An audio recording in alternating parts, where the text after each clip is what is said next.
পৃথিবীর ইতিহাসে শ্রেষ্ঠ মানব হওয়ার পাশাপাশি মুসলমানদের প্রাণ বলা হযরত মুহাম্মদ সাল্লাল্লাহু আলাইহি সাল্লামকে, যিনি হচ্ছেন মুসলমানদের জীবনের আদর্শ। রাসূলের জীবন নিয়ে ইরানে একটি মুভি রিলিজ করা হয়েছিল এবং সেই মুভিটির নাম হচ্ছে Muhammad the Messenger of god. এই ছবিটি ডিটেলসে দেখানো হয়েছে রাসূল সাল্লাল্লাহু আলাইহি সাল্লামের জীবন কেমন ছিল এবং নবীজি তার জীবনে কত কষ্ট করেছেন তার এক ঝলক বুঝে যাবেন এই ভিডিওতে। এছাড়া এই সিনেমাতে তুলে ধরা হয়েছে আরব সমাজের বর্বর ইতিহাস, যারা আবরাহা বাহিনী কাবা শরীফকে ধ্বংস করতে এসেছিল, আল্লাহ কিভাবে কাবা শরীফকে রক্ষা করেছিলেন তা দেখতে পাবেন এই সিনেমাতে। তো আজকের ভিডিও তৈরি করার মূল উদ্দেশ্য হচ্ছে আপনাদেরকে জানানো রাসূলের জীবন কেমন ছিল। একজন মুসলমান হিসেবে অবশ্যই জানা উচিত রাসূল তার জীবনে কতটা কষ্ট করেছে এবং তার জীবন কেমন ছিল। তো যাই হোক, আপনাদের উদ্দেশ্যে বলে দিই, এই সিনেমাতে রাসূলের চেহারা দেখানো হয়নি। আপনাকে গ্যারান্টি দিচ্ছি এই ভিডিওটি সম্পূর্ণ দেখার পর আপনার চোখ দিয়ে পানি ঝরবে। এই কাহিনী শুরুতেই দেখানো হয় আরব সমাজের বর্বরতা। আরব সমাজ তখন অন্ধকারে ডুবেছিল। তখন ছিল এই সময়কাল যখন আমাদের প্রিয় নবী হযরত মুহাম্মদ সাল্লাল্লাহু আলাইহি সাল্লাম আসেনি। তখন আরবের অবস্থাকে বলা হতো আইয়ামে জাহিলিয়া বা অজ্ঞানতার যুগ। মানে সেই সময় আরবের মানুষজন অন্ধকারে বসবাস করত। না তাদের জ্ঞান ছিল, না তারা জানতো মানুষের সাথে কিভাবে ব্যবহার করতে হয়। তাছাড়া আরব সমাজে কোনো আইন কানুন ছিল না। যারা শক্তিশালী ছিল তারা দুর্বলদের উপর অত্যাচার করত এবং বেহায়াপনা পুরো সমাজকে ঘিরেছিল। সেই সময় নারীদের কোনো অধিকার ছিল না। নারীদের উপর জুলুম ও অত্যাচার করা হতো। এমনকি অনেক সময় কন্যা সন্তানদের জীবন্ত কবর দেওয়া হতো। মানুষ তাদের কন্যা সন্তানদের জীবন্ত কবর দিচ্ছে, এতে তাদের এতটুকু কষ্ট লাগতো না। নারীদেরকে তখন ভোগের পণ্য মনে করা হতো, এমনকি হাটে বাজারে নারীদেরকে বিক্রি করা হতো। এ সময় পৃথিবীর বিভিন্ন প্রান্ত থেকে মুসলমানরা আসতো কাবা শরীফকে ত্যাগ করতে। কিন্তু অবাক করার বিষয়টি হচ্ছে তখন কাবা ঘরের ভিতরে ছিল 360টি মূর্তি। কারণ তৎকালীন সময়ে মক্কাতে মুসলমান মানুষের পাশাপাশি খ্রিস্টান, ইহুদি এবং বিভিন্ন ধর্মের মানুষ বসবাস করত। সে সময় মক্কাতে কাফেরদের সংখ্যা ছিল অনেক বেশি, তাছাড়া তাদের দাপটও ছিল অনেক বেশি। এরপর দেখানো হয় 570 খ্রিস্টাব্দ। তখন মক্কার নেতা ছিলেন কুরাইশ বংশের প্রধান এবং নবীজির দাদা আব্দুল মুত্তালিব। তিনি কাবা ঘরের রক্ষণাবেক্ষণের দায়িত্বে ছিলেন। তখন নবীজি মায়ের গর্ভে ছিলেন। সেই সময় হঠাৎ করে আরবে একটি বিশাল হস্তি বাহিনী দেখা যায় এবং সেই বাহিনী আস্তে আস্তে মক্কা শরীফের দিকে এগিয়ে যাচ্ছিল। তখন মানুষজন তাদের বাড়িঘর ছেড়ে পালাচ্ছিল, কারণ সেই বিশাল বাহিনী প্রতিহত করার ক্ষমতা তাদের ছিল না। ততক্ষণে সেই বাহিনী মক্কার বিভিন্ন মানুষকে ধরে তাদের উপর অত্যাচার শুরু করে দিয়েছিল এবং সেই বাহিনী নবীজির দাদা আব্দুল মুত্তালিবের 200 উট সহ মক্কার সব উট দখল করে নিয়েছিল, যাতে মক্কাবাসী ওই বিশাল বাহিনীর সাথে লড়াই করতে না পারে। তখন দেখা যায় নবীজির চাচা আবু তালিব তার বাবা আব্দুল মুত্তালিবকে মক্কার পরিস্থিতি সম্পর্কে জানায় এবং আবু তালিব বলে, ওই বিশাল হস্তি বাহিনীর সঙ্গে আমরা লড়াই করে পারবো না, বরং আমরা সিলিন্ডার করে দিই। আব্দুল মুত্তালিব তখন তার ছেলে আবু তালিবকে নিয়ে হস্তি বাহিনীর উদ্দেশ্যে রওনা হয় এবং ওই হস্তি বাহিনীর প্রধান ছিল তৎকালীন মক্কা শহরের পাশে অবস্থিত ইয়ামেনের রাজা, তার নাম হচ্ছে আবরাহা। এবং আবরাহার বিশাল বড় বাহিনী থাকার পাশাপাশি তার অনেক শক্তিও ছিল। তৎকালীন সময় আরবের বেশিরভাগ মানুষ অজ্ঞান থাকলেও সবাই এটা জেনে গিয়েছিল যে ইসলাম হচ্ছে পৃথিবীর শ্রেষ্ঠ ধর্ম এবং ইসলামই একমাত্র সত্য ধর্ম। তাই বিভিন্ন প্রান্তের মানুষ তখন দলে দলে ইসলাম গ্রহণ করেছিল এবং তারা হজ করার জন্য মক্কায় ছুটে আসতো। ইসলাম ধর্ম এবং কাবার এতটা গ্রহণযোগ্যতা দেখে আবরাহা ইয়ামেনের একটি শহরে কাবার মতো একটি গির্জা তৈরি করেছিল, কারণ আবরাহা চেয়েছিল মানুষ ইসলাম ধর্ম গ্রহণ না করুক আর তার তৈরি গির্জাতে মানুষ বেশি বেশি আসুক। কিন্তু আবরাহা যখন দেখে তার চাওয়া কোনোভাবে পূরণ হচ্ছে না, আবরাহা তখন রাগে ও ক্রোধে ফেটে পড়ে। তার কারণে আবরাহা একদিন সিদ্ধান্ত নেয় যে কাবা শরীফকে সে ভেঙে ফেলবে। আবরাহা তার 60,000 সৈন্য এবং 13টি হাতি নিয়ে মক্কার দিকে আসতে থাকে। এর মধ্যে আব্দুল মুত্তালিব সেখানে পৌঁছে যায় এবং তিনি আবরাহাকে বলে, আমি আপনাকে সতর্ক করছি, আপনি যে গড়টি ধ্বংস করতে যাচ্ছেন সেটি হলো আল্লাহর গড়, তাই এই বিপজ্জনক কাজ থেকে দূরে থাকুন। কিন্তু আবরাহা তার কোনো কথাই শুনেন না। আব্দুল মুত্তালিব তখন তাকে বলে, আপনি আমার উট ফেরত দিন। এই কথাটি শুনে আবরাহা বেশ অবাক হয়ে যায়। আবরাহা বলে, আমি আপনার প্রিয় উপাসনা ধ্বংস করে দিচ্ছি আর আপনি এসেছেন উট চাইতে। আপনার বাপদাদারা তো ওই কাবা শরীফকে ইবাদত করত, আমি সেই কাবা শরীফকে ধ্বংস করে দিলে আপনার সম্মান তো ধুলোয় মিশে যাবে। আব্দুল মুত্তালিব তখন বলে, আমি আমার উটের মালিক, তাই আমি আমার উট চাইতে এসেছি, কিন্তু এই মক্কা ও কাবা ঘরের মালিক হচ্ছেন আল্লাহ, আমি নিশ্চিত আল্লাহ তার ঘরকে রক্ষা করবেন। উত্তরে আবরাহা বলে, আজকে আমি এটা দেখতে চাই কিভাবে তোমার আল্লাহ আমার হাত থেকে কাবা ঘরকে রক্ষা করে। এরপর আবরাহা আব্দুল মুত্তালিবকে তার উট ফেরত দেয়। আব্দুল মুত্তালিব তার উটগুলো নিয়ে তার বাসায় ফিরে আসে। পরবর্তী দিনে আবরাহা তার হস্তি বাহিনী নিয়ে মক্কা শহরে ঢুকতে যাচ্ছিল, কিন্তু হাতিগুলো কাবা ঘরের সীমানাতে চলে আসলে তখন আর হাতিগুলো সামনের দিকে এগোতে চায় না। না, তাদের পাগুলো যেন একদম পাথর হয়ে গিয়েছিল। তখন আব্রাহ ও তার সৈন্যরা একটু চালাকি করে জোর করে তারা হাতিগুলোর মুখ অন্যদিকে ঘুরিয়ে দেয় এবং হাতিগুলোকে তারা ভালো ভালো খাবার খেতে দেয় এবং সেই সমস্ত খাবার তারা কাবাঘরের সামনে ছড়িয়ে দেয়। হাতিগুলো খাবারের লোভে কাবাঘরের দিকে এগোতে থাকে। ওদিকে আব্দুল মুত্তালিব অনেক চিন্তিত হয়ে পড়ে তিনি ভারাক্রান্ত মন নিয়ে কাবাঘরের সামনে আসেন। তখন কাবাঘরের দরজায় একটি শিকল ছিল। আব্দুল মুত্তালিব সেই শিকলটিকে শক্ত করে চেপে ধরেন আর তিনি কাবাঘরের দরজার উপরে মাথা রেখে কাঁদতে থাকেন। এরপর আব্দুল মুত্তালিব মহান আল্লাহর উদ্দেশ্যে বলেন, আল্লাহ, এই ঘরটি তোমার এবং এই ঘরটি রক্ষা করার দায়িত্ব তোমারই। আমরা তো শুধুমাত্র তোমার বান্দা এবং গোলাম। আমরা শক্তিতে খুবই দুর্বল, আমাদের পক্ষে আর কিছু করা সম্ভব হচ্ছে না। এখন তুমি কিছু একটা ব্যবস্থা করো। এই কথাগুলো বলতে বলতে তিনি কান্না করছিলেন। তখন তিনি আকাশ থেকে বেশ কিছু আওয়াজ শুনতে পান, তাই তিনি আস্তে আস্তে সামনের দিকে এগোতে থাকেন। তখন তিনি আকাশের দিকে তাকালে দেখতে পায় শত শত পাখি উড়ে আসছে।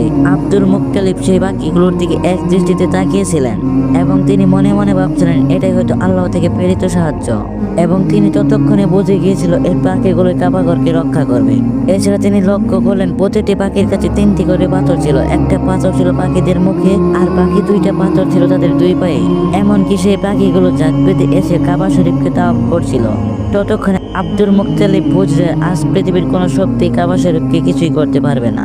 এরপর সমস্ত পাখি ছুটে যায় আব্রাহ তার সৈন্যর দিকে। আব্রাহ তার সৈন্যগুলো আবাবিল পাখিগুলোকে দেখে অনেক ভয় পেয়ে যায়। তখন তারা সেখান থেকে পালিয়ে যাওয়ার চেষ্টা করে, কিন্তু ততক্ষণে সেই পাখিগুলো তাদের কাছে যে পাথর ছিল তার নিচে ফেলতে থাকে। পাথরগুলো বৃষ্টির মতো ওই সৈন্যবাহিনীগুলোর উপর পড়ছিল। প্রতিটি পাথর ওই সৈন্যগুলোর শরীর ভেদ করে ঢুকে যাচ্ছিল। এরপর আস্তে আস্তে সকল সৈন্যবাহিনী মারা যায়। এমনকি ওই ঘটনায় আব্রাহ সেখানে মারা যায়। আল্লাহ ওই কাফেরদের একেবারে মাটির সাথে মিশিয়ে দেয়। আল্লাহ তাআলার ইচ্ছায় ছোট ছোট পাখির মাধ্যমে 60,000 সৈন্য মারা গিয়েছিল। এমনকি এই ঘটনার বর্ণনা দেওয়া হয়েছে পবিত্র কোরআনের সূরা ফিলে এবং ফিল সূরাতে ডিটেলসে বলা হয়েছে আল্লাহ ও ইস্তি বাহিনীর সাথে কি করেছে। এভাবে সেদিন কাবাঘর রক্ষা পেয়েছিল। তখন পর্যন্ত পৃথিবীর কোনো শক্তি কাবাঘরের কিছুই করতে পারেনি। তো যাই হোক, এই ঘটনার পর প্রায় 2 মাস কেটে যায়। এরপর আমরা দেখতে পাই একটি রাতের ঘটনা। মক্কাবাসীরা সেদিন নিজ নিজ কাজে ব্যস্ত ছিল। নবীজির চাচা আব্দুল মুত্তালিব সেই দিন রাতে কাবাঘরের উপরে দাঁড়িয়েছিলেন। হঠাৎ করে তিনি আকাশের দিকে তাকালে একটি উজ্জ্বল আলো দেখতে পান, যেটি আরব শহর থেকে পুরো পৃথিবীর দিকে ছড়িয়ে পড়ে। বিশাল আলো দেখতে পেয়ে আব্দুল মুত্তালিব অনেক অবাক হয়ে যায়। এরপর তিনি দৌড়ে নিচে চলে আসেন। এরপর তিনি কাবা শরীফের ভিতরে আসলে দেখতে পান কাবা শরীফের ভিতরে যে 360টি মূর্তি ছিল সেগুলো আস্তে আস্তে ভেঙে পড়ছে। সেদিন কাবা শরীফের ভিতরে যত মূর্তি ছিল তারা নিজে নিজে মাটিতে পড়ে ভেঙে গিয়েছিল। এরপর যখন তিনি কাবা শরীফ থেকে বাইরে বের হয়ে আসেন তখন তিনি দেখতে পান কুফা ও সিরিয়ার মাঝখান থেকে হঠাৎ পানি বের হচ্ছে, অথচ বহু বছর ধরে এখানে কেউ পানি দেখেনি। তখনই আব্দুল মুত্তালিব তার ঘরের দিকে তাকান। তখন তিনি দেখতে পান তার ঘর থেকে অদ্ভুত এক নূরের আলো বের হচ্ছে। এরকম নূরের আলো এর আগে তিনি কখনোই দেখেননি। এরপর আব্দুল মুত্তালিব তার ঘরের দিকে আস্তে আস্তে এগোতে থাকে। যখন তিনি তার ঘরের দরজার কাছে এসে পৌঁছান তখন তিনি দেখতে পান মা আমিনার কোলে একটি ফুটফুটে শিশু এসেছে এবং সেই শিশুর শরীর থেকে অদ্ভুত রকমের আলো বের হচ্ছে। এই দৃশ্য দেখার পর আব্দুল মুত্তালিবের চোখে পানি চলে আসে, কারণ সেই সময় অন্ধকার যুগে আলোর প্রদীপ হয়ে এসেছেন রাসূল সাল্লাল্লাহু আলাইহি ওয়াসাল্লাম। পরবর্তী দিনে আব্দুল মুত্তালিব তার নাতির আকীদার জন্য উট কোরবানি দেন এবং মক্কার সকল গরিব দুঃখীদের তিনি খাওয়ার ব্যবস্থা করে দেন এবং সেখানে তাকে সাহায্য করেছিল তার ছেলে আবু তালিব। এবং সেখানে নবীজির আরেক চাচা আবু লাহাব চলে আসে। আবু লাহাব সেখানে বসে খেতে চাচ্ছিল না, কারণ সেখানে গরিব দুঃখীরা খাচ্ছিল। গরিব দুঃখীদের সাথে বসে খেতে হবে বলে আবু লাহাব সেখান থেকে চলে যায়। এবং যেমনটা জানেন আবু লাহাব ছিল অনেকটা অহংকারী। অন্যদিকে মা আমিনার বুকে দুধ হচ্ছিল না, যার কারণে শিশু মোহাম্মদের দুধ পান করানোর জন্য একজন মহিলাকে ডাকা হয় এবং সে ছিল আবু লাহাবের স্ত্রীর দাসী। তাই আবু লাহাব যখন ঘরে ফেরে তখন তার স্ত্রী তার সাথে অনেক খারাপ ব্যবহার করে। আবু লাহাবের স্ত্রী বলতে থাকে ওই কাজের জন্য তার দাসীকে কেন নেওয়া হলো। আপনারা যেমনটা জানেন ইতিহাসে সব থেকে পাপী নারী হচ্ছে আবু লাহাবের স্ত্রী। তার আচরণ কেমন হবে তা আপনারাই বুঝতেই পারছেন। এখানে দৃশ্য চেঞ্জ হয়। পরবর্তী দেশে আমরা দেখতে পাই ইহুদিরা তাদের মধ্যে কথা বলছিল। ইহুদিদের নেতারা বুঝতে পেরেছিল যে কোনো এক বিশেষ শিশুর জন্ম হয়েছে, কারণ ওই ব্যাপারে তাদের কিতাবে স্পষ্ট বলা রয়েছে। তাই যেদিন রাতে নবীজির জন্ম হয়েছিল সেই দিন রাতে আকাশে সেই আলোগুলো দেখে বুঝতে পেরেছিল যে সেই শিশুর জন্ম হয়েছিল। ইহুদিরা চিন্তিত ছিল, কারণ তারা জানতে পেরেছিল কোনো ইহুদির ঘরে এই শিশু জন্মগ্রহণ করবে না। তারা আলোচনা করছিল যে শিশুটি কে হতে পারে। তাই ইহুদি ধর্মযাজকেরা সেখানে অনেক বাচ্চাদের কিনতে চেয়েছিল। এই কাজটি এ কারণে করে যাতে ওই শিশুটি তাদের দলে চলে আসে। এমনকি অনেক বন্ড মহিলাদের দায়িত্ব দেওয়া হয় শহীদদের পিছের চিহ্নের মাধ্যমে এই শিশুকে খুঁজে বের করার জন্য। তো যাই হোক, দৃশ্য চেঞ্জ হয়। এরপরে আমরা দেখতে পাই বাচ্চাদের নাম রাখার উৎসব চলছে এবং সেখানে বিভিন্ন বাচ্চার নাম রাখা হচ্ছিল। সেখানে সবাই মিলে আনন্দ করছিল এবং সেখানে আব্দুল মুত্তালিব চলে আসে শিশু মোহাম্মদের নাম রাখার জন্য। সেখানে আসার পর সবার প্রথমে হাজারে আসওয়াদে হাত রাখেন, মানে সেই কালো পাথরে হাত রাখেন। তখন দেখা যায় কাবা শরীফের যে দরজা ছিল সেই দরজার হাতল দরজাটিকে বাড়ি মারছিল এবং শিশু মোহাম্মদের শরীর থেকে নূরের আলো বের হচ্ছিল। আব্দুল মুত্তালিব তখন সবার সামনে শিশু মোহাম্মদের নাম ঘোষণা করেন। তিনি সবার সামনে ওই শিশুটির নাম রাখেন মোহাম্মদ। এই নামটি শুনে সেখানে থাকা মানুষজন একে অপরের সাথে বলা বলি করছিল, এটা আবার কেমন নাম? এই নামটি তো আগে শুনিনি। তাছাড়া এই নামটি তো আমাদের দেবদেবীর সাথে মিলছে না। আসলে মোহাম্মদ নামটি এর আগে তারা কখনোই শুনেননি, তাই মানুষজন এটা নিয়ে বলা বলি করছিল। তারপর আবু তালেব ওখানে এসে বলে, হে লোক সকল, তোমরা থামো, এই শিশুটির নামকরণ করা হয়ে গেছে আর তোমরা তা কখনোই পরিবর্তন করতে পারবে না। এই বলে তিনি সবাইকে থামিয়ে দেন। পরবর্তীতে মানুষজন স্বাচ্ছন্দ্যে এই নামটিকে মেনে নেয়। দেখা যায় আবুল আহাব সেই দাসীকে নিতে এসেছে। আবুল আহাবের স্ত্রীর দাসী নবীজিকে প্রথম দুধ পান করিয়েছিল। এর ফলে ক্ষুধার্ত নবীজি আর দুধ পান করতে পারছিল না। আব্দুল মুত্তালিব যখন জানতে পারলো তখন তিনি সরাসরি আবুল আহাবের কাছে গেল এবং তিনি এর কারণটি জানতে চাইলেন। আবুল আহাব তখন বলে, এই দাসীটি আমার স্ত্রীকে আমি উপহার দিয়েছিলাম, যার কারণে এই দাসীটির মালিক হচ্ছে আমার স্ত্রী।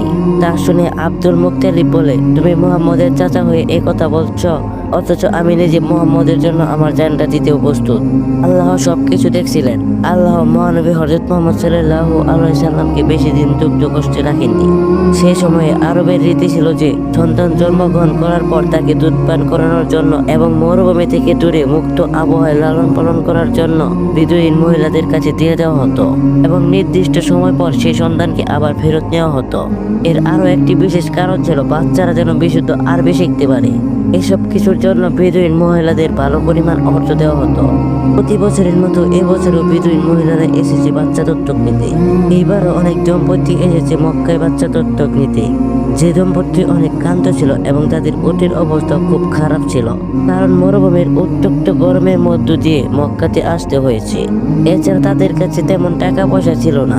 এই কারণে তারা বাধ্য হয়ে তাদের উটকে কম দামে বিক্রি করে দেয়। এরপর তারা বাচ্চা খুঁজতে থাকে দত্তক নেওয়ার জন্য।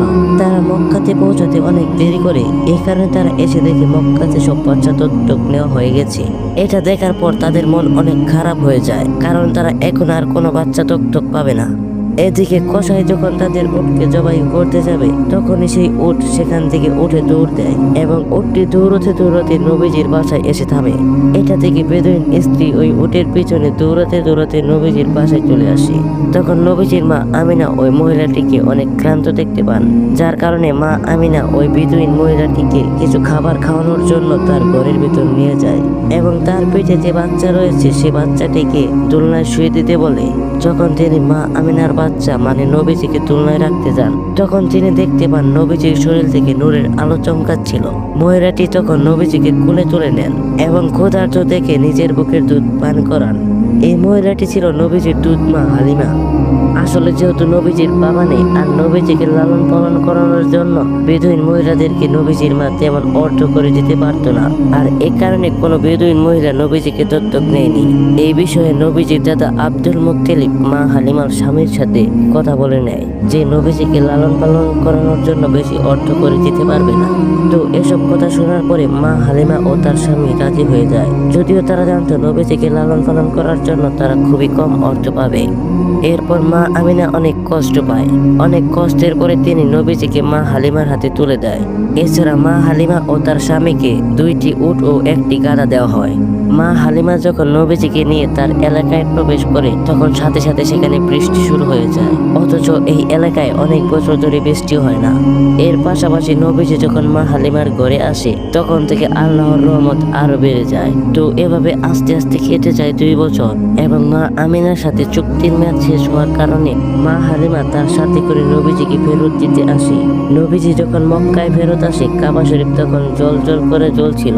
অন্যদিকে মা আমিনা নবী নবীজিকে এত বছর পর দেখার পরে নিজের কান্না ধরে রাখতে পারলেন না। তিনি অনেক ইমোশনাল হয়ে যান। কিন্তু তখন কাবার আশেপাশে একটি মহামারী রোগ ছড়িয়ে পড়েছিল। তখন আব্দুল মুত্তালিব জানতে পারে যে ইহুদিরা এখনো মুহাম্মদ সাল্লাল্লাহু আলাইহি সাল্লামকে খুঁজে বেড়াচ্ছে। তাই খারাপ কিছু হবে বলে আশঙ্কা করে নবীজির দাদা আব্দুল মুত্তালিব আবারও মা হালিমার কাছে নবীজিকে 2 বছরের জন্য পাঠিয়ে দেন।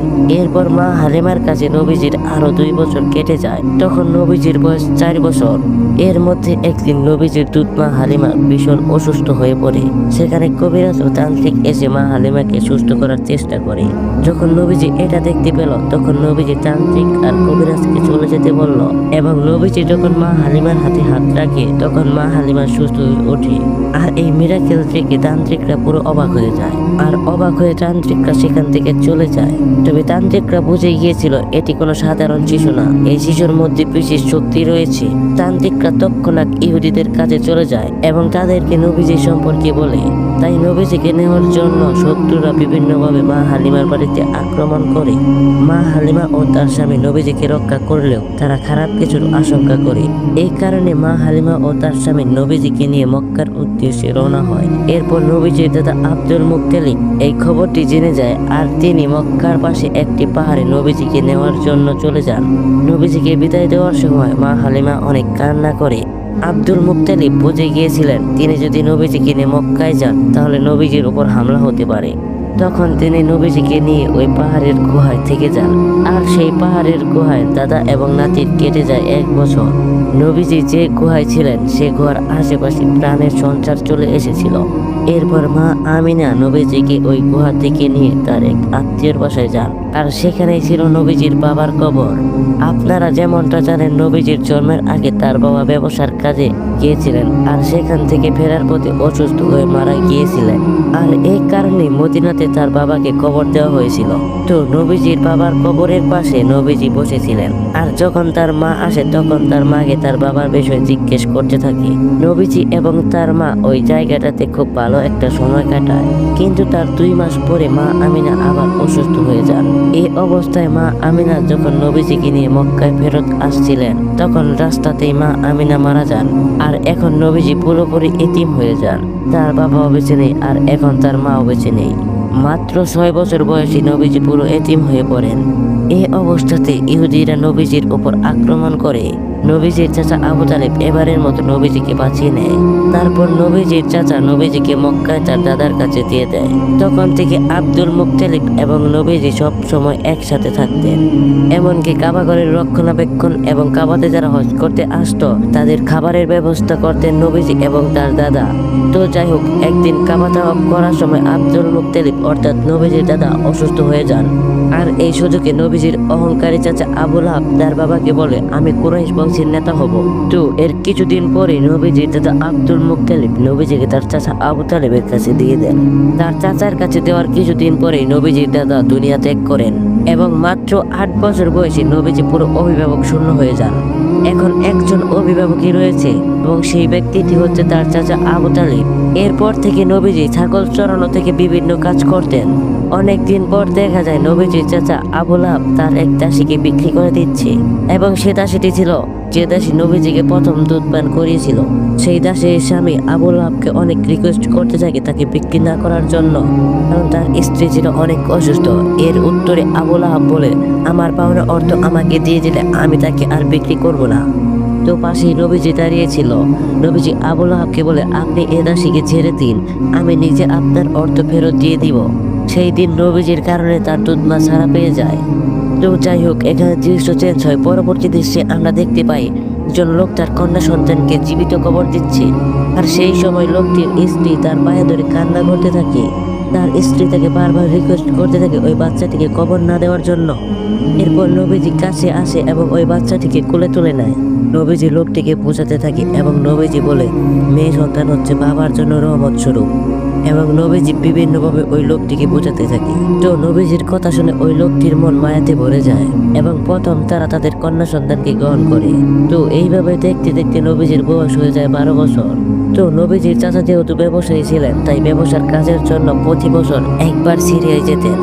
তবে এবার নবীজি বায়না ধরলেন তিনিও তার চাচার সাথে সিরিয়ায় যাবেন। এরপর নবীজি তার চাচার সাথে সিরিয়া সফরে রওনা হলেন।